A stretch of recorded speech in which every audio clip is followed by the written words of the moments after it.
daily chart in order to understand what is the main structure and direction there. So what we're looking for is of course a structure. So as you can see, we have overall bullish structure. So we said we want to look for possible opportunities to the upside. So make sure you also check one of the videos from this week where we traded the euro-US dollar.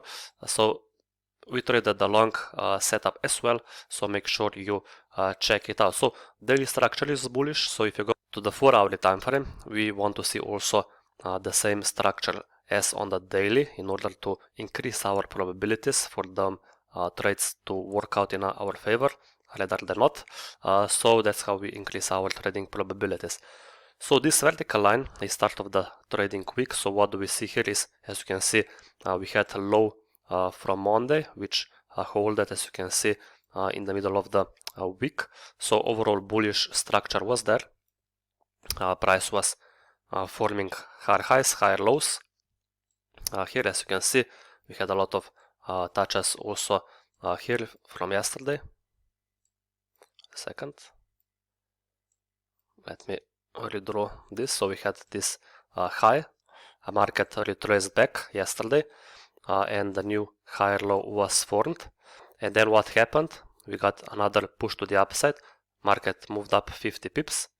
And then it retraced smoothly today. So if you are familiar with our trading strategy, then of course you understand that when we have a clear structure, we don't want to look for long trades at the premium, at the tops in other words, but we want to see first a discount price in the discount area. That means if price moved 100 pips, we want to see at least 50 pips of retracement before we try to look for possible opportunities on the lower time frames in order to trade a possible continuation. So we don't want to look for trades at the premium, but into discount. And this is what we did also today on the euro-US dollar. So if you follow us on the YouTube or if you are our students, then of course you understand that we always follow the same framework, the same principles when we look for trading opportunities, and nothing changed of course here. Here what we had was of course this swing low, market push to the upside, retraced smoothly, as you can see, below 50% retracement, and when price reaches the discount area, then of course we want to look for possible 1 hour or 15-minute market structure shift. So if you check the 1 hourly today, as you can see, this vertical line is start of today. So during the Asians session, price was at the top at close to the yesterday's highs, and then we had nice retracement in the London session.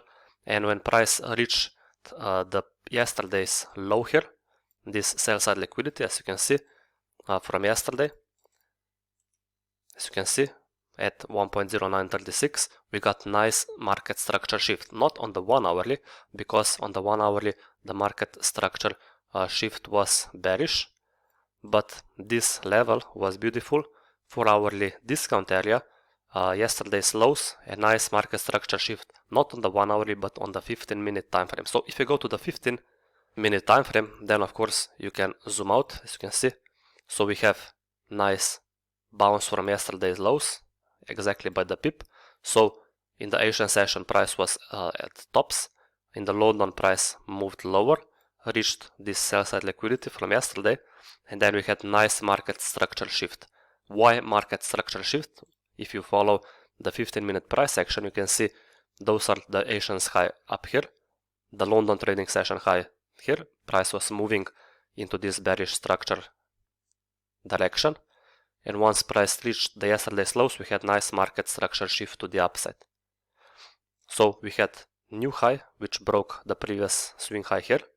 On the breakout to the upside, we had this fair value gap zone between first, second and third candle.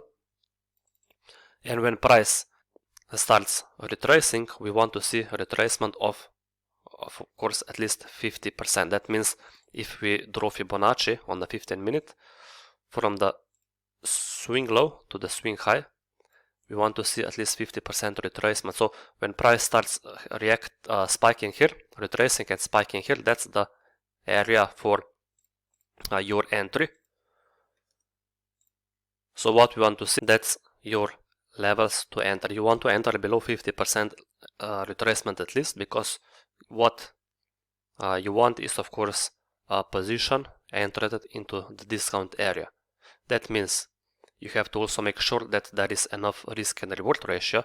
So if you enter here in the fair value gap zone and below the discount area, then of course your entry should be somewhere there.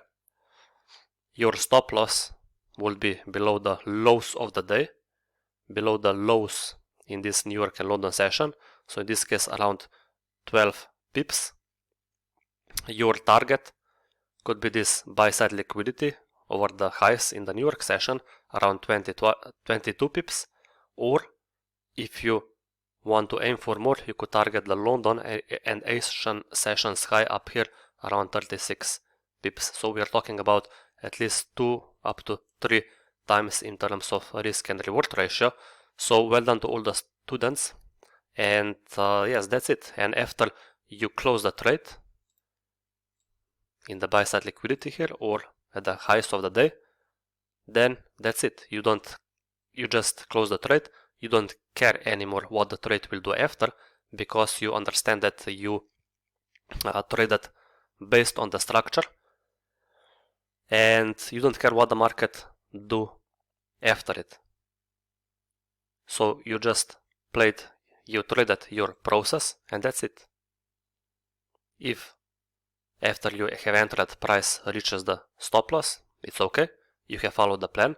If price reaches the profit targets, it's also okay and good for your discipline and patience, because you have followed your trading process, and that's everything that matters on the long term for your trading mindset, for your trading rules, as long as you manage the risk and as long as you have followed your process. So thanks for watching. Hope you learned something from this video, and we catch up later on. Take care.